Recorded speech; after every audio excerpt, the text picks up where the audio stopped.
Okay. I'm checking to see if I can get the pull it up on my iPad. Yeah, I wonder if I can share it somehow. Because I know I saw you do the community post. I've never done that. Hmm. Like I'm so technology uninclined. I have no idea, but I know there's some way I think for me to do something. Mm. Yeah, that was my first time sharing a community note. Mm. I'd never done it before. I'll Well, just copy over your community, like post it on mine. That'll be easiest. oh, I think here it is. Ah,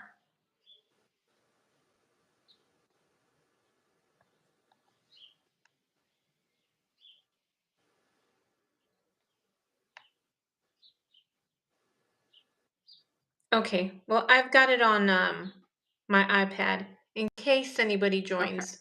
I can see the chat. Yeah. Yeah, I can see it on my end. Let's see. Make sure I have it up. Yeah. Okay.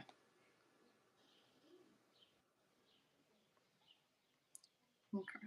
Well, I'm glad we were both able to get on live. Yeah, with all these technical difficulties. Yeah. Yeah, I don't have my normal background at all, but I have books, but yeah, the they're holding up the iPad. Okay, so Okay. we are going to be talking about John Belair's book, The House with the Clock in Its Walls, which is book one in the Louis Barnevelt series.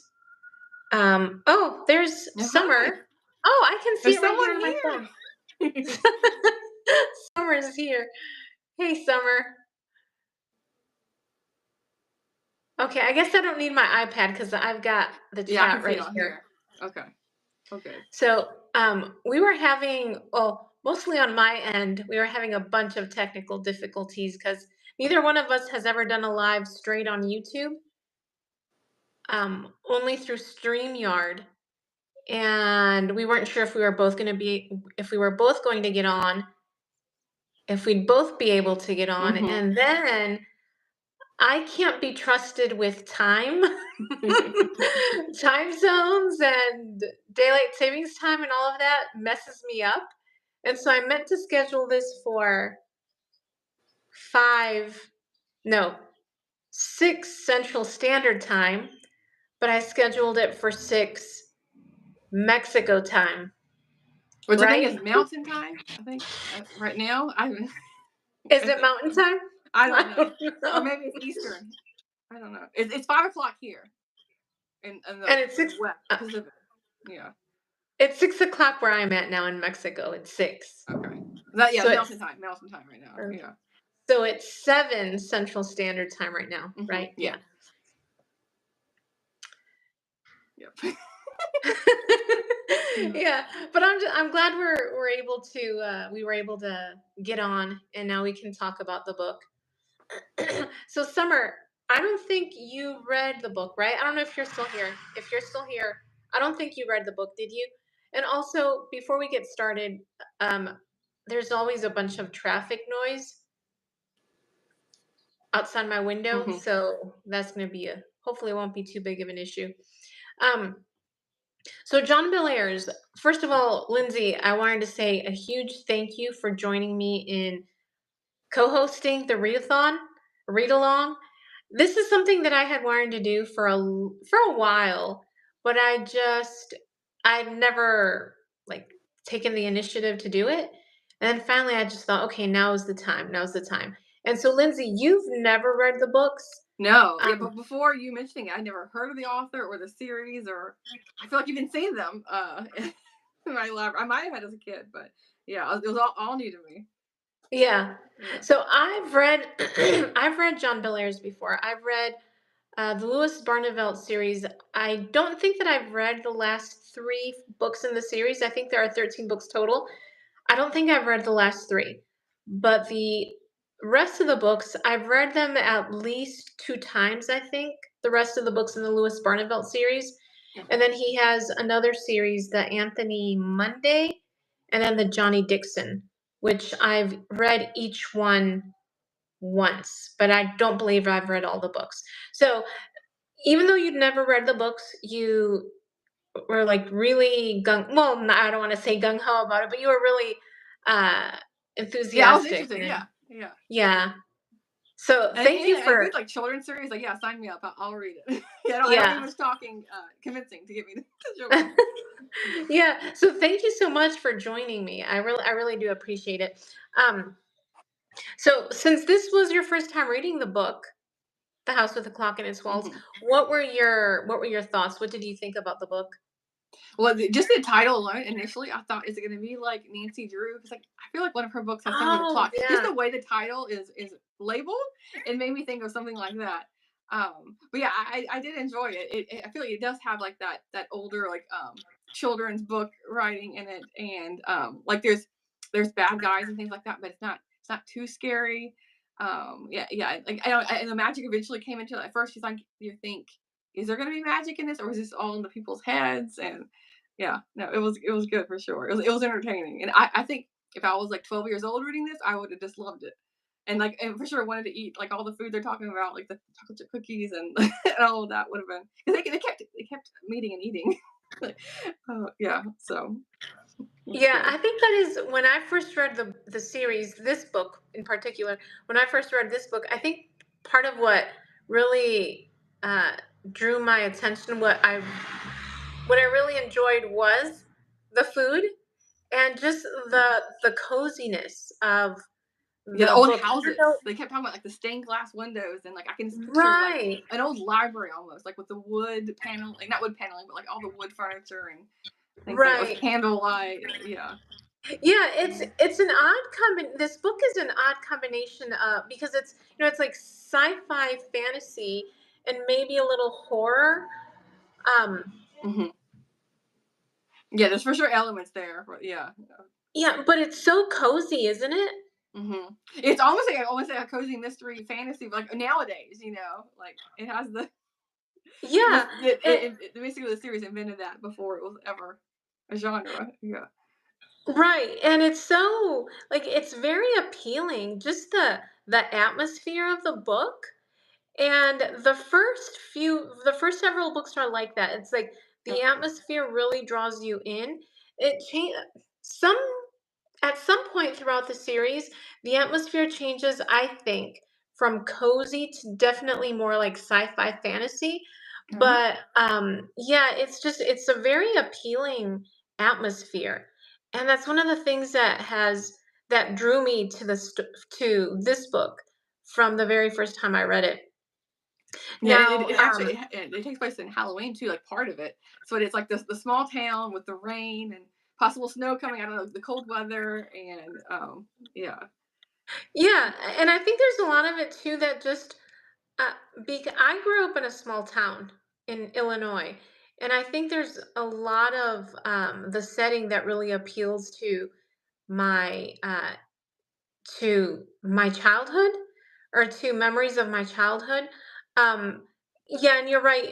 Part of it does take place on hmm. Halloween, and then there's just the way John Belair describes the town that Yeah, with the local kids, like yeah, I feel like there's maybe like one or two grades because it seems like the character seems to know all the kids in his grade, and yeah, they all make fun of him unfortunately, but at least he's aware of who they are, and but yeah, yeah. and so I think like you can't obviously the house is an important element in the story since it is Hmm. the house with the clock in its walls. But I think the entire saying like you can't talk about the book without talking about the um, the settings, both the town, the house, and the time period. I think the Hmm. time period is really important to the story. And there's going to be a tractor going by, so I'm going to mute Okay. myself in just a minute. Um, but I believe at one point they mention the year.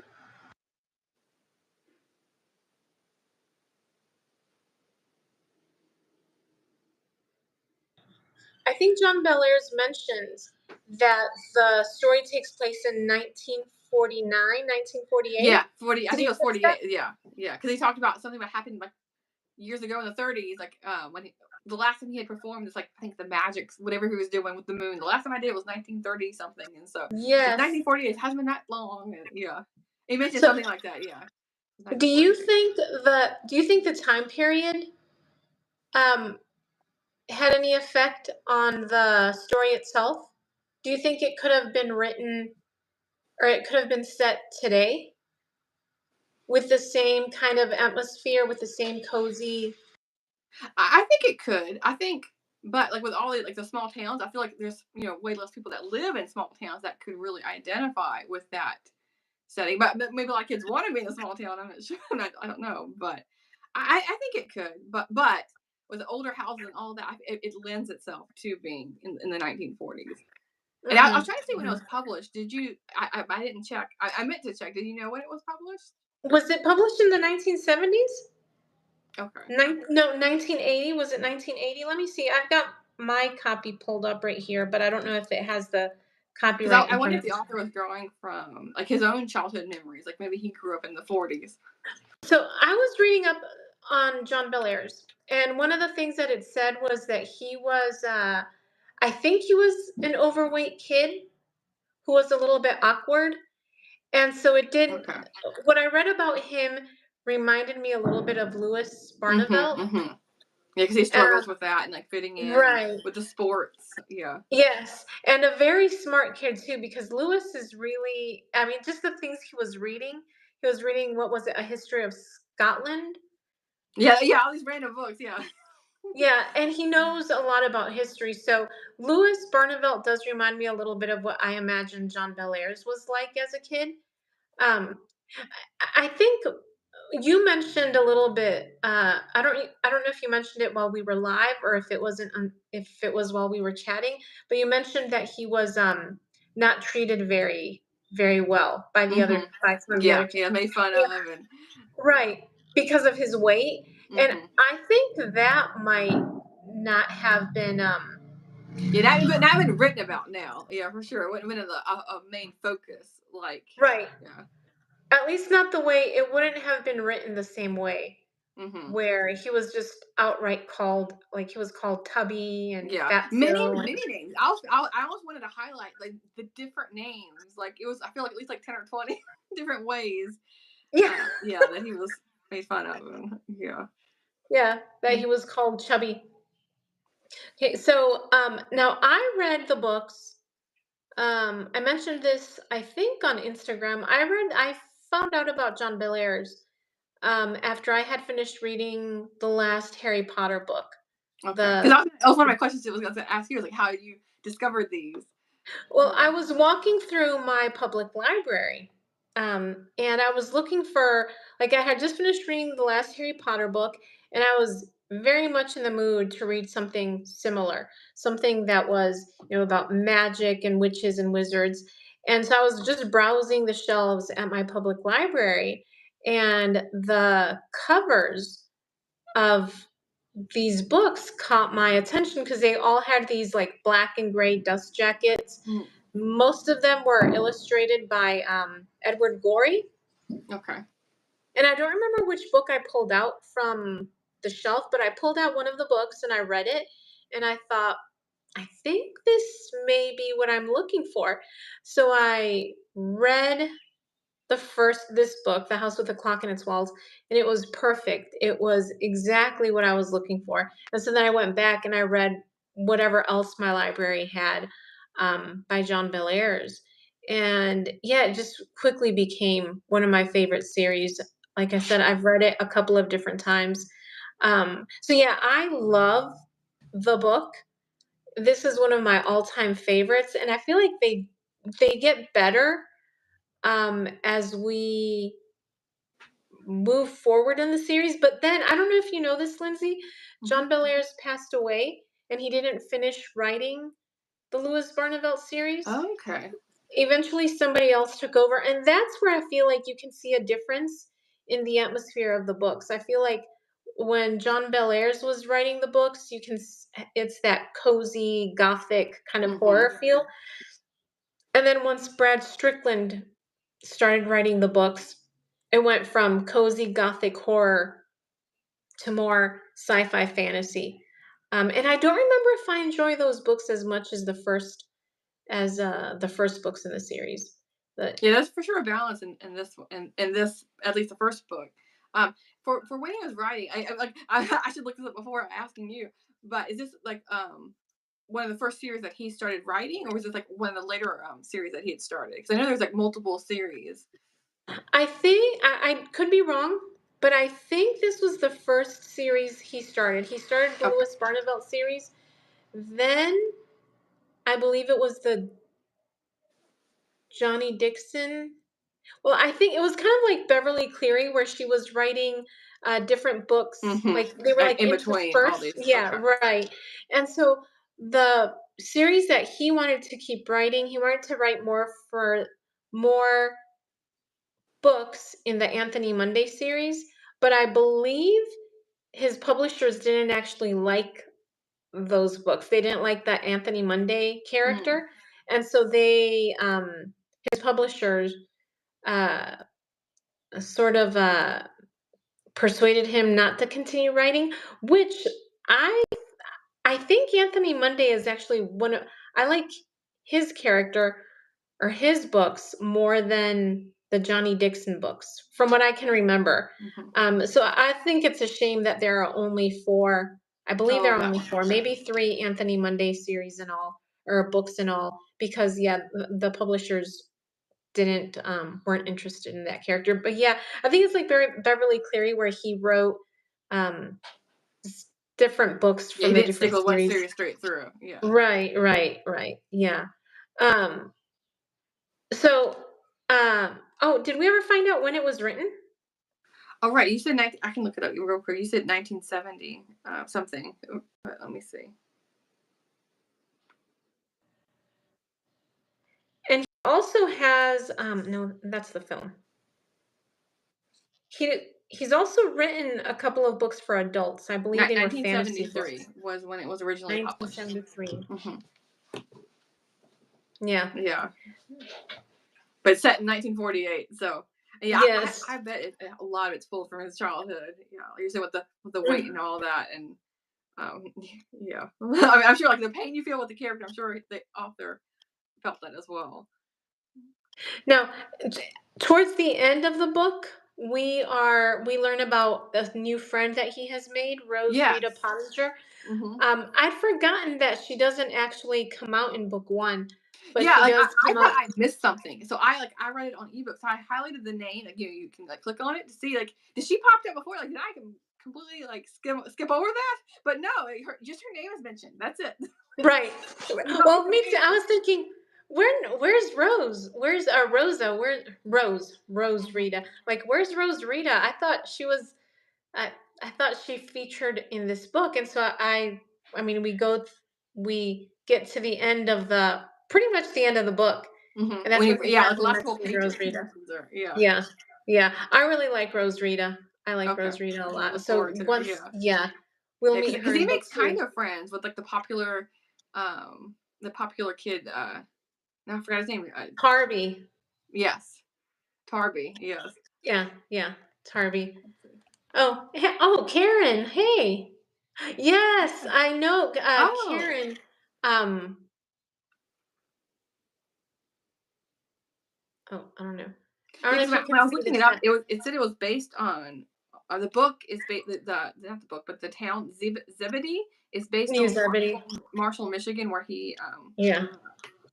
Yeah. I thought of Karen when we were talking about doing this read along, because I remembered that you had visited his house in Michigan, which I want to do. That's something I want to do. I want to take a trip.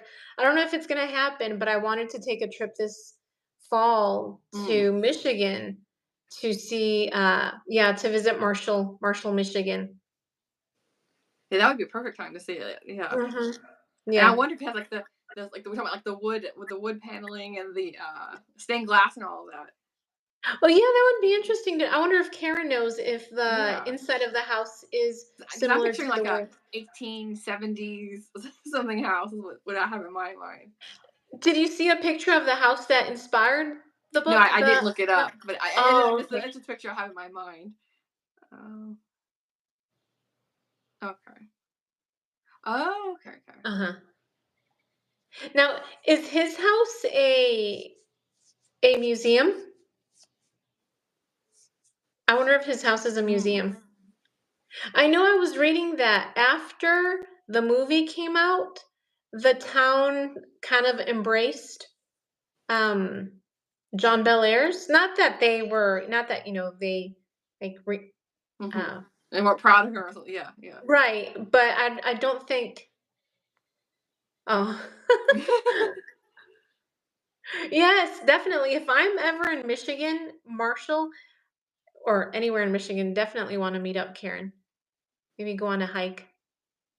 Oh yeah, yeah, I love Karen's videos with all the hiking and like on the lakes and like the Yeah. UP and all of that. I've always wanted to see it, but haven't made my way over there yet. Oh, okay. There isn't a Oh, house of okay. his. Oh, so his no boyhood home. Hmm.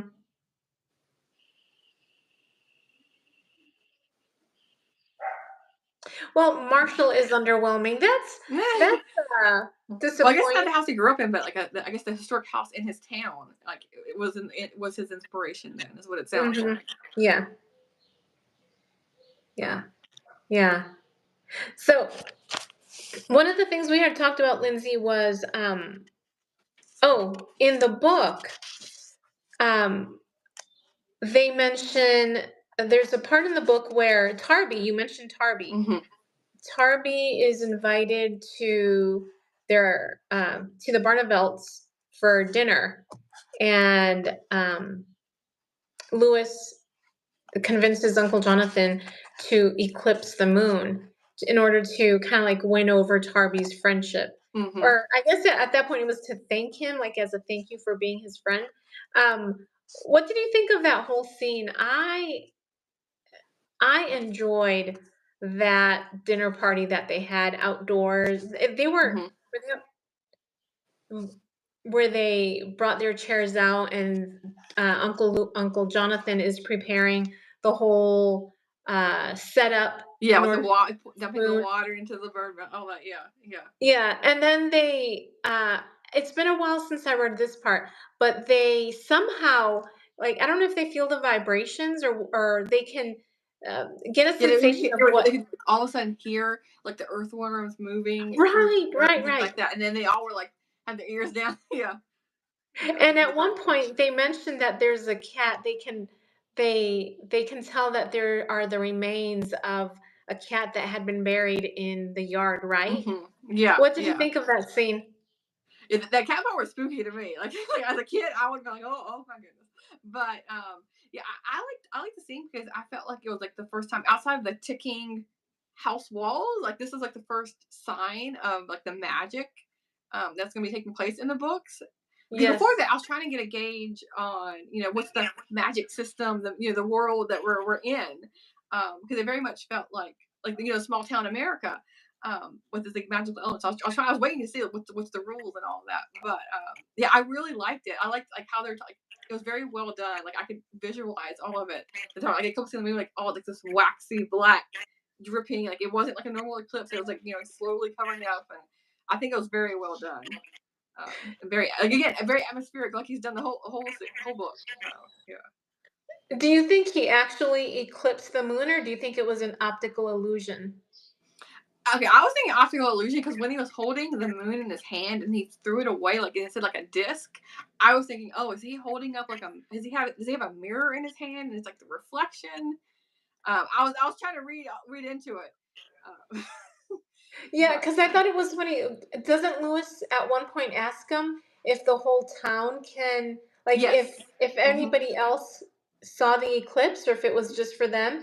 yeah, And yeah. then He said, he I don't says, know. I wasn't over there in a different spot to know. And then like the friend, Mrs. Zimmerman, like she wouldn't want to have gone anywhere else because she was to be right here where the action is. Like, yeah, they kind of like pass it off that way. Yeah. right, right. That's what made me think it was just an optical illusion, that he didn't actually eclipse the actual moon. Yeah. Yeah. I don't know. Yeah. I'm not sure. I left it up to just a kid's imagination, and I just like ran with it without trying to question it too much. But yeah, I was with it just throwing away. I was thinking like maybe the mirror, but then the moon was the reflection was taken away from the bird bath too, where the water reflection. So I wasn't sure. It was still a really fun scene, wasn't it? Yes. Just really the atmosphere, just the Hmm. atmosphere of the entire book is so compelling. And then there was the scene where um I don't remember if it was somebody's birthday or if it was just something that they did on a whim, but um Uncle Jonathan asks Lewis what historical illusion he wanted to see for that night's entertainment or what famous scene from the past. Hmm. And so they see what was it that um, there were two different historical moments that they witnessed. One of them had to do with the Spanish Armada and Hmm. Napoleon. Yeah, yeah. Napoleon, yeah, because then he's like, oh, on a whim, he decided to spin it so then like instead of Napoleon like losing or winning, he's also going to do it this other way, just 'cause he felt like it for that evening. Yeah. And then there was another one. I believe that one was something that took place in Scotland, but I don't remember what it was. And so I was going to ask you if you could see any historical illusion, any scene from the past, what would you choose to see? Okay, my mind immediately went to, and I don't know if it's exactly what I want to see, but my mind is immediately the first thing that came to mind was seeing like a Shakespeare, like an original play, something like that would be really fun. Not that I'm a huge like Shakespeare buff by no means, but yeah, that's just the first thing that came to mind. So I'm just running with that one. I have always loved like uh, the Wild West. I think I would want to see not necessarily one particular historical moment, but I'd love to see the West um, before it was settled by Hmm. Europeans, and when it was just buffalo roaming Yeah. wild. I would love to see that. The other one that came to mind, like one particular scene, would be JFK's Okay. final Okay, moments. that was the other thing that came to my mind, but I didn't want to like stick with something dark. I wanted, yeah, but that actually is what that was the second thing that came to my mind. I was like, I don't want to go down that road, but Yeah, no, on the grassy knoll, I'd like to yeah, see yeah, like who just actually did being it? Yeah, right, right, and rewind and like look at the building where the shooter was supposed to be, and like be able to zoom in and see exactly who was up in that window. If there was yeah, anybody there, who shot JFK? That's what yes. I want to know. Oh. It's funny because I have a family friend from like long ago, and he was like a trumpeter. When during that day, but he said he didn't know what happened, but he was there. He kept the trumpet and everything, but Oh wow. yeah, yeah. I But I yeah, he don't didn't know he didn't how. have anything to lend to the story at all, just that he witnessed it Yeah. unfortunately. But I mean, just being there, being yeah. there. Yeah, I Um, haven't read that book, but I have seen it. It's like the big chunky like Stephen King book. yeah. I I've read don't his know. other book, but not that one. I don't know how to highlight comments through my phone, but Karen said, "Have you guys been to that museum? To the museum in Dealey Plaza?" I Mm. have.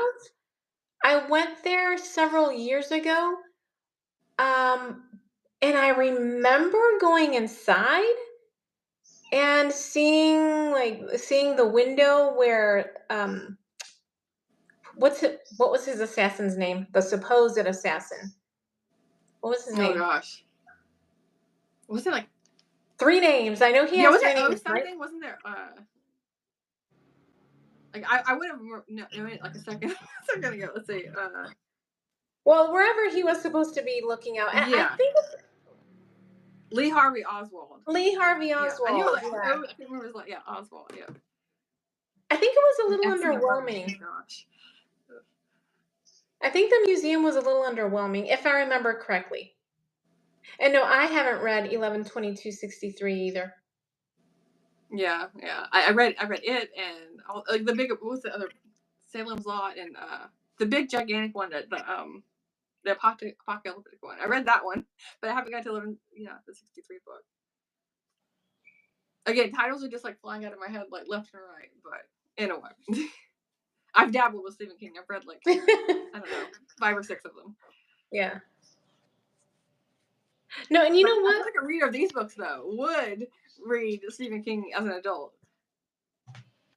Who would read the books as a young I said adult? like children who love like the Bel Air series. I think I could definitely see them growing up to read the Stephen King Oh yeah, books. definitely. I Yeah. think so. Yeah. Now, you know, when I went to Dallas to the museum, I did not I don't remember seeing the X on the road. Maybe I did and I just it, I remember it was hot, so maybe that has something Mm. to do with it. Just trying to get Yeah. out of the heat. Yeah. Yeah. Yeah. I haven't made my way to Dallas. I've only flown in and flown right back out. But it's on my list.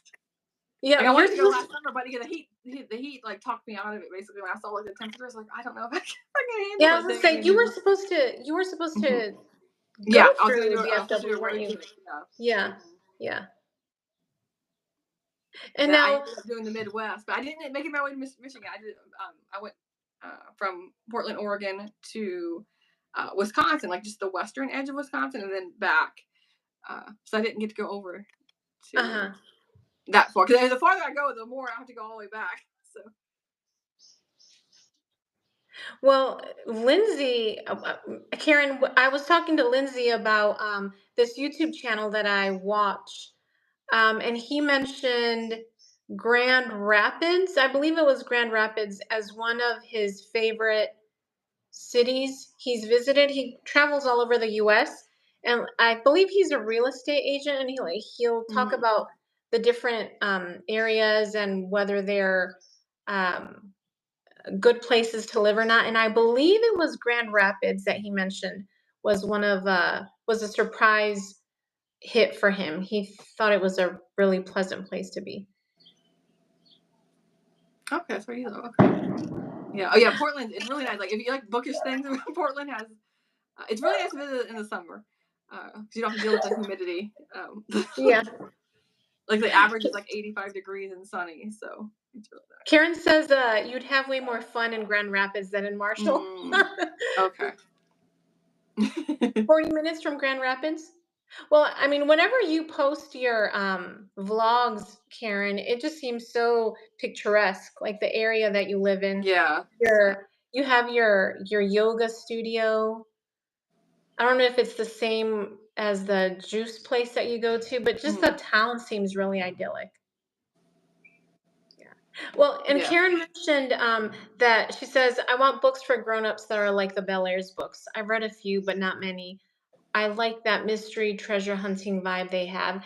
Yeah, especially whenever I think of like treasure hunting and John Bellairs, I think of I believe it's the Anthony Monday series, right? Where that I believe in book one, there's, is it the treasure of Alpheus Winterborn? And they are looking for a treasure inside the library, which is in a Victorian mansion. And that reminds me a little of those, which I've never read, but it's those the books, they're children's books, middle grade books called the Lemoncello Mhm. Library. Have you heard of those? That's not familiar at all. Limoncello. Limoncello. Lemoncello. I'm googling again. Limoncello. Karen, have you read the Anthony Monday series by John Bellairs? Oh, I see. Mr. Limoncello's Library. Yeah. Okay. Yeah, Yeah, that I've has to never do. heard of them. Oh. Did you pull up, can you read the blurb? Okay, the first one is Escape from Mr. Limoncello's Library. Uh-huh. Yeah. And it says Kyle is the class clown, popular with most students. Yeah, ardent fan of video games. Is this sounding familiar? Is this the right thing? Yeah, that's the one that I'm thinking of, but I Okay. just don't know. I thought of Okay. that one when Oh, I here thought of at the bottom it says this is a cross between Charlie and the Chocolate Factory and A Night in the Museum, and it's an Agatha Christie Award winner. Okay. Mhm. Yeah. Yeah, definitely, Karen. I think I was telling Lindsay, I think I almost like the Anthony Monday series, maybe a little bit more than the Louis Barneveld series. I'm not sure. It's been a while since I've read them, but I really like the library setting of book one. Um, not, I don't believe the rest of the series is set necessarily in the library. I think one of the books might be called The Mansion in the Mist. So I don't think they all are set in the library. But have you guys read a book called Help? I'm a Prisoner in the Library? I don't remember who the author is. No, I haven't, but it sounds it sounds good. That one I Anything, a love. mystery or a cozy mystery with the library. Yeah, no, like these all sound I really good. I need to write them love all that down. book.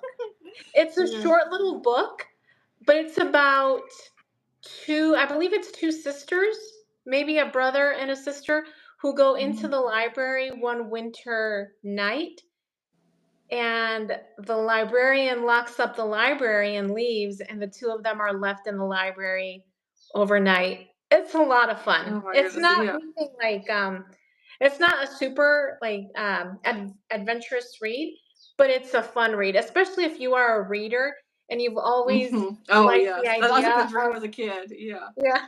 Uh-huh. So like a lot of John Bellairs, is he a lot of his books are like the spooky old houses or the old Victorian house?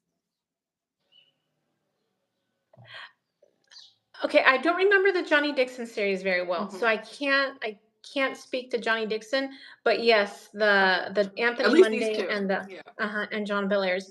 One of the things, okay, so in one of the I believe in book 3 in the Louis Barnevelt series, that one I think is Rose Rita, Louis Barnevelt, and Mrs. Zimmerman. They take a road trip to northern Michigan. They Okay. go to the Upper Peninsula, and that one I don't remember. I think they end up at a little cabin, and that one's very atmospheric, but it's not. I don't believe they're like in a mansion or anything. It's just a Okay. Okay. little But a like a cabin in the rustic little woods cabin. again. That's just as atmospheric. But in Mm. I don't remember if it's book 4 or 5.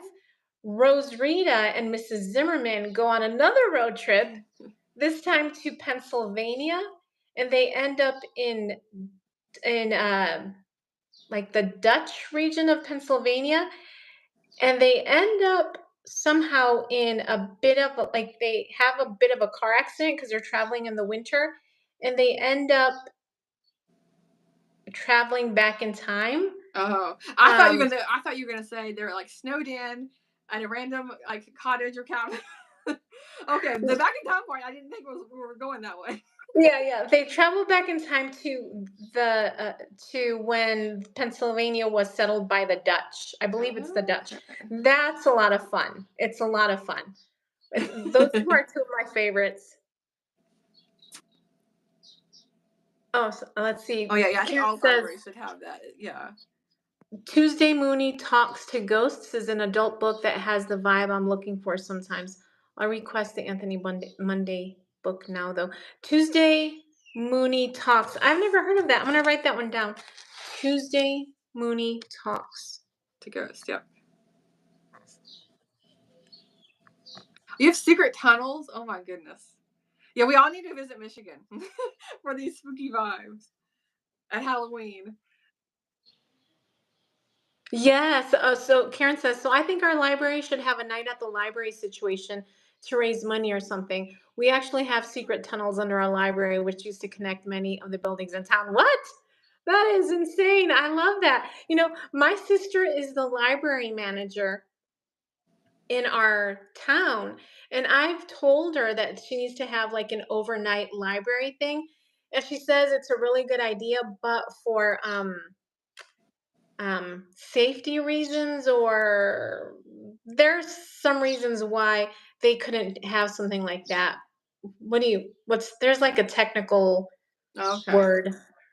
Yeah, like But yeah, liability. Yeah. liability. Yes. Yeah. Uh-huh. Uh-huh.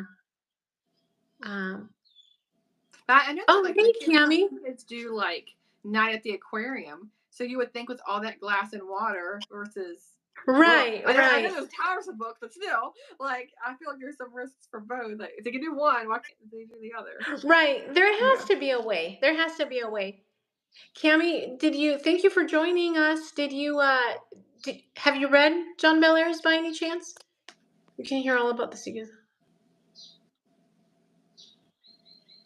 After You hours, can after hear dark.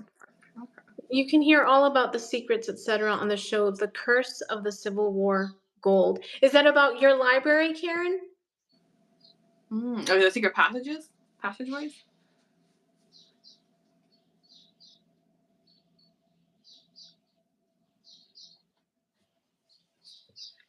Yeah, this was new to me Yeah. too, Cammy. It was my first introduction to it, but I had great fun reading it. Yeah, but I think libraries could be a lot of fun. Like libraries need to take advantage of Halloween time Mm-hmm. and really do. I'm gonna turn the light on because it's getting kind of dark in Okay. here. Oh, well, that didn't really help much. And really like do some fun I don't know, some fun Halloween type things during that time because I think people I don't know, there's something about libraries and Halloween that Yeah, they goes go really together. well together. Yeah, and like the little green lamps, or like like I can see like all of that on those little tables, Yeah. the little Yeah. like the bankers kind of lamps, like I can Yes. visualize all Uh-huh. of that. Yeah. Let's see. Charles Okay, Hadley. It's about Keegan. some gold. Okay. Oh, okay. All right. Huh. Yeah. So I'm gonna go back to see The Curse of the Civil War Gold. I'm gonna write that one down too. Yeah, I want to get one of those bankers lamps for myself. I just got like a uh coffee cafe kind of chair that like a green like old like I don't know from the 60s or 70s and I got a little table stand with it. But I want to get one of those little green lamps to go with my green chair. Okay, History Channel. I'll have to see if I can find that. The Curse of the Civil War Gold. And Karen, your library is that building that you show in your vlogs, right? And I don't know what kind of stone it is on the outside, but it's like I don't know, limestone, maybe not limestone, but it looks like an old house. Mm-hmm. And on the inside, it's got the glass, like a glass walkway. Is that your library, the one that you're talking about, Karen?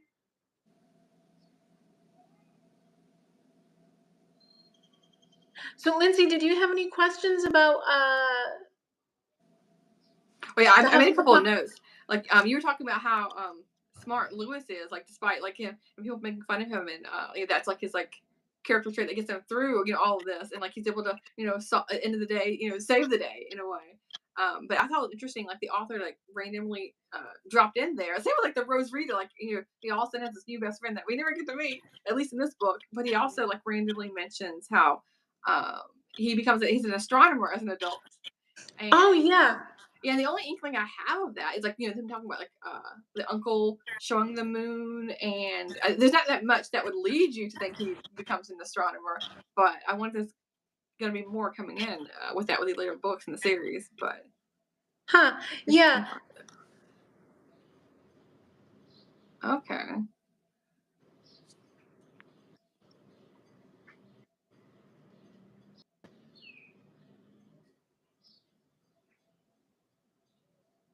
yeah, that makes sense. Huh. That's interesting. Mm. So your local library isn't like a county library; it's part of a school district. That's kind of different. Mm-hmm. Oh wow, you come from Italy.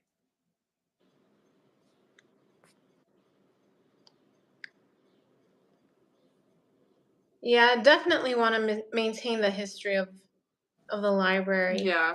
Well, I hate when you see them being they just like bulldozed down. I'm just like, because Mm-hmm. you can't get the history back. And Right. Yeah, glass walkways. Yeah. I love libraries that are um, that are in what used to be like old homes, or uh, at least they look like old homes. They might not have been a home, but they were maybe. Like an old Victorian house that's converted Right, into. right, Because yeah. I've seen some of those where they're converted into bookstores, where it's like you go up and down these stairs like to browse books. Well, I've seen a couple of them that yeah, they're really fun I've bookstores. seen like churches too that have been converted into like restaurants or bakeries. Those are a lot of fun too. Oh yeah, so Yeah. Lewis as an astronomer. Yeah, I'm Yeah. going to keep an eye out Okay. for the next few books to see if there are any clues that tell us um, Yeah, because that I Lewis. didn't get where the jump was coming from, except for the moon, the eclipse. Like, is the exposure to the magic related to the Yeah. moon? Is that how we get into astronomy? I don't know. Let's see. It's the only library not part. Okay, the school district where Huh. half. Okay, so it's like an intertwined thing. Oh, okay. Hmm. Well, good for you for being a part of it. You know, it's like for championing, you know, keeping it the historic with the modern. Mm-hmm. Let's see.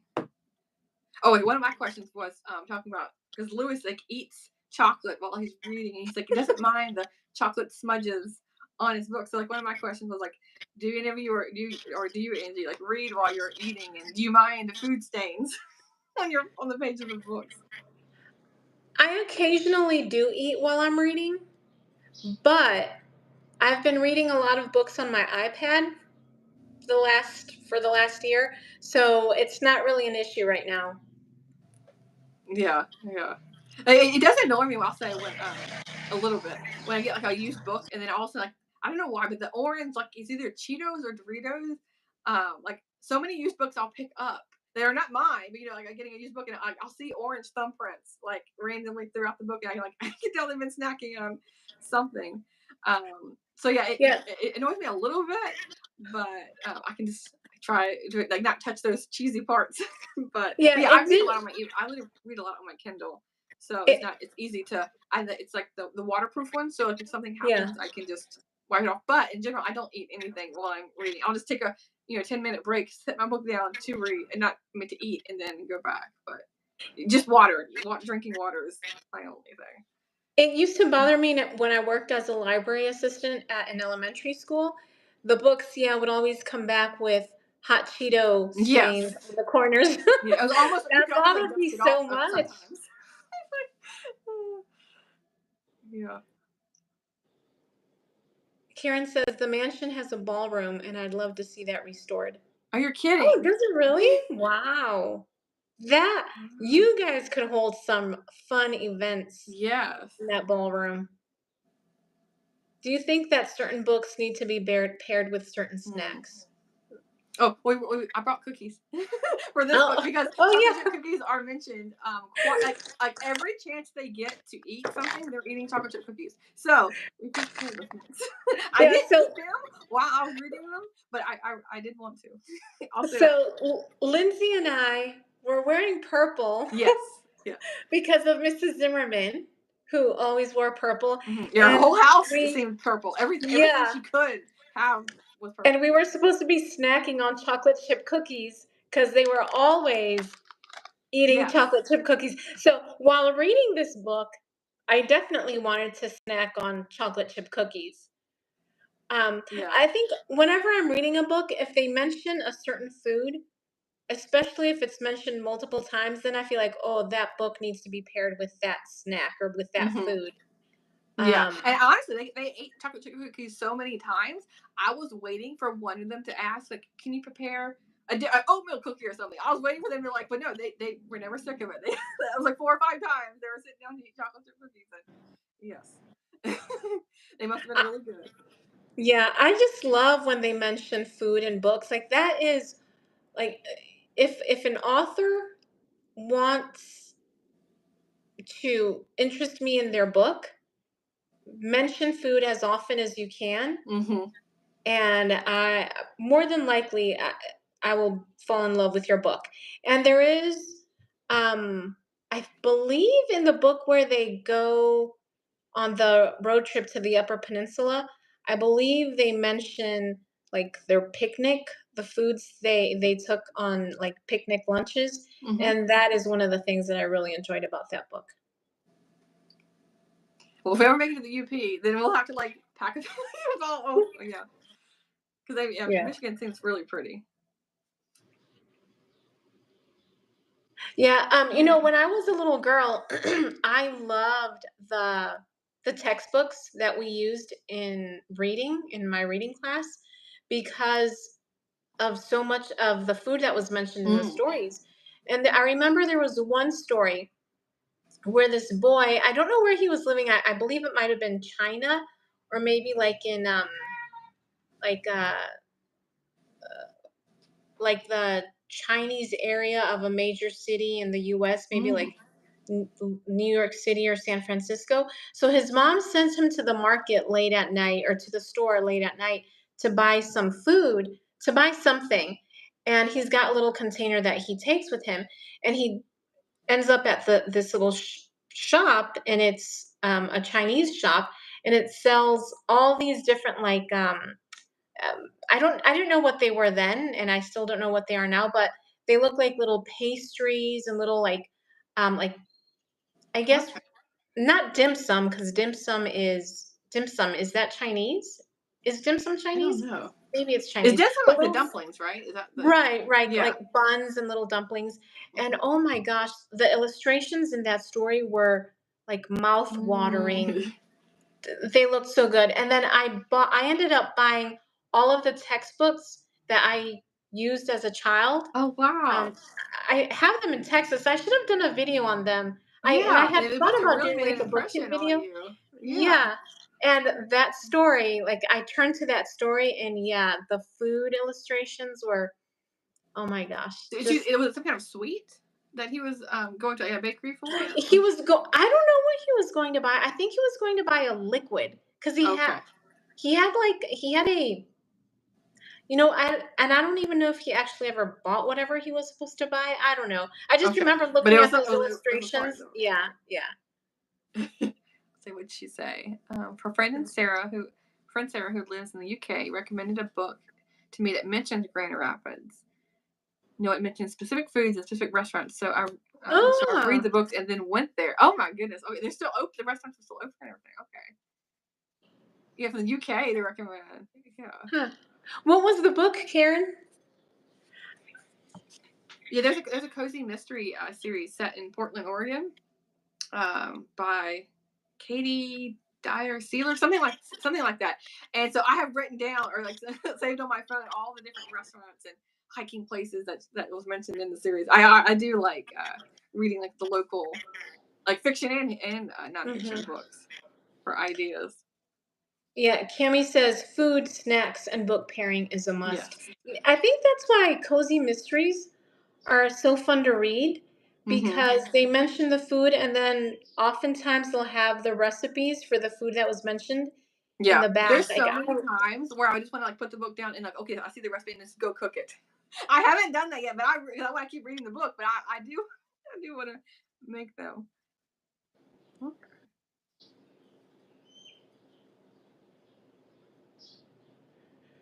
Well, the next book we're going to be reading is Yeah, I think The Figure in the Shadows. okay. I believe it's The Figure in the Shadows, book 2 in the Lewis Yes, the figure Barneveld in the series. shadows is next. Yeah. Yeah, and then it's the letter, the witch, and the ring is book 3. Okay. Yeah, it's a very ominous cover. Like, Hmm. he's like this little like his neck and he's like his head's down and everything, and there's this gigantic like skeleton guy. Yeah, the covers and everything are very scary for a kid. But Aren't they? Like those yeah. illustrations, some of the books are illustrated, or some of the covers, like there are different illustrators, but some of the covers are illustrated by Edward Gorey, Mm-hmm. which Mm-hmm. he has some awesome illustrations. And then some of them are illustrated by Mercer Meyer, and his illustrations are just as wonderful. And actually, the edition that I like of The Figure in the Shadows is the one that's illustrated illustrated by Mercer Meyer. Let me see if I can find it. So they were republished with a different illustrator. So you could pick up a book by either illustrator.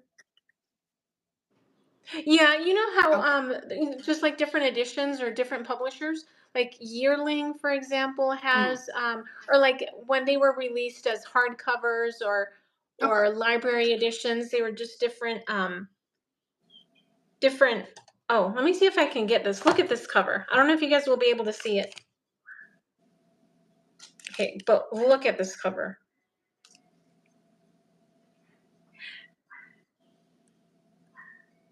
Oh, can you see that?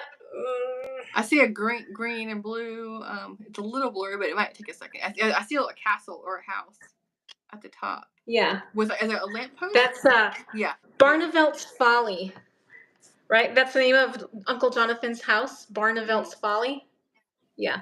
okay. Um, See what the comments say. oh, Karen says, I missed the announcement that this was more than just one book. I need to go back and watch your videos.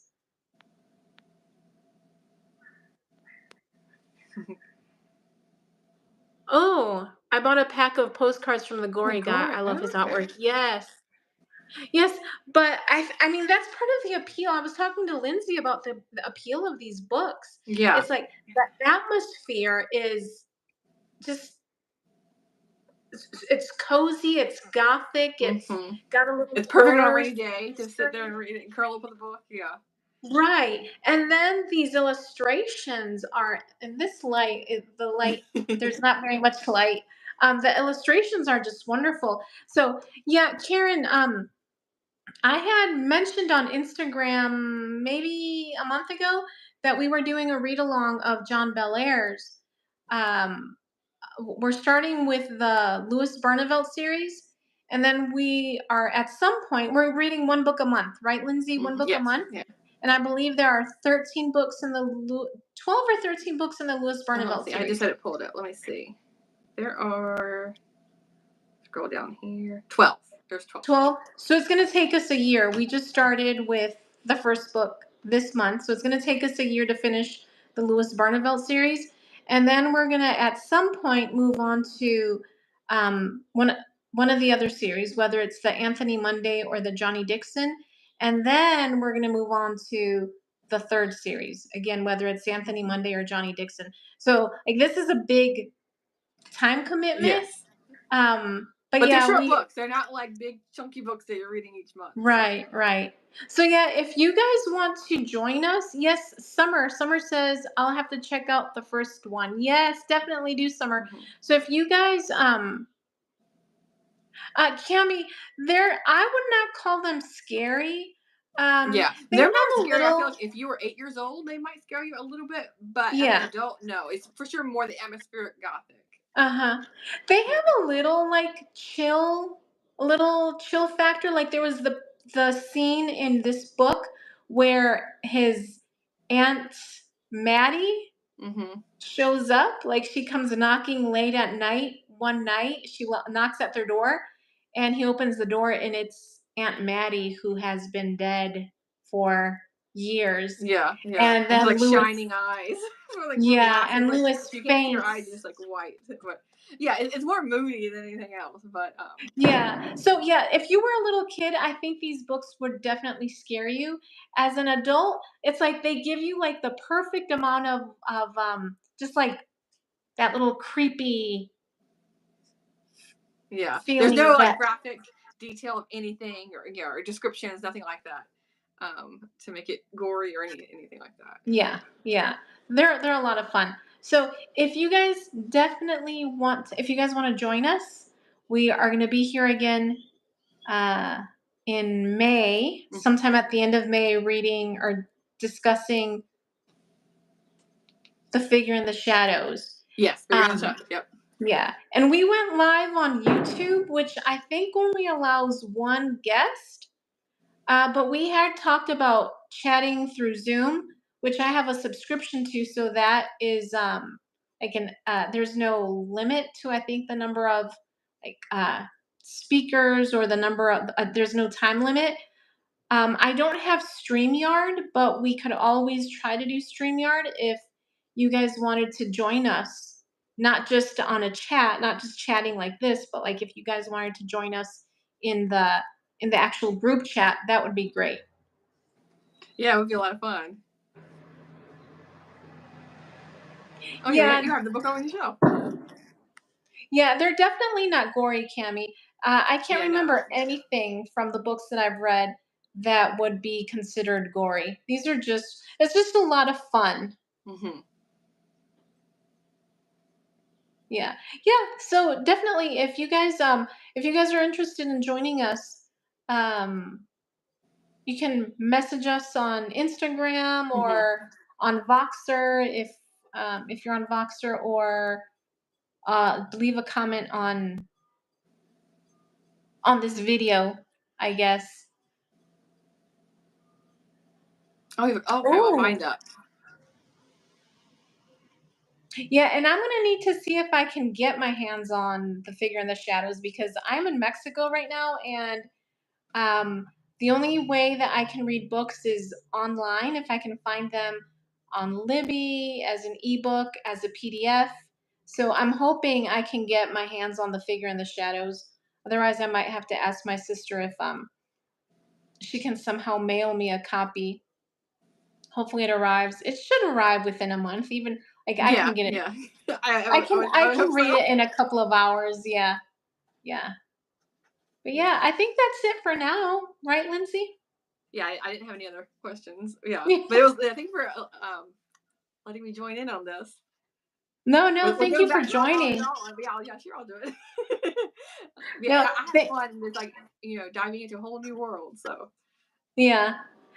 Well, thank you for agreeing to co-host this with me because, like, I feel like it's so like everything was just so kind of like slapped together at the last minute, and so thank you for co-hosting oh with me. yeah, And yeah, yeah, yeah, go ahead and just if you guys if you're or anybody who watches if you watch after and you decide you want to join us, go ahead and just leave a comment. No, thank you, Karen and Cami and yeah. Summer.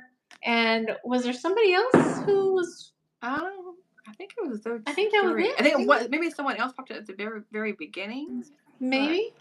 I'm scrolling through to see if I can find Ryan Reviews was at the that Oh, was the other name. I didn't recognize that one, but I don't know. yeah, Yeah. but Well, yeah, that thanks, was a lot of guys. fun. Yeah, thank you so much for sticking with us, Summer. I think you were here from the very Yeah. beginning. Thank you, Ryan. Ryan. Yeah, and Cami and Karen, thank you so much.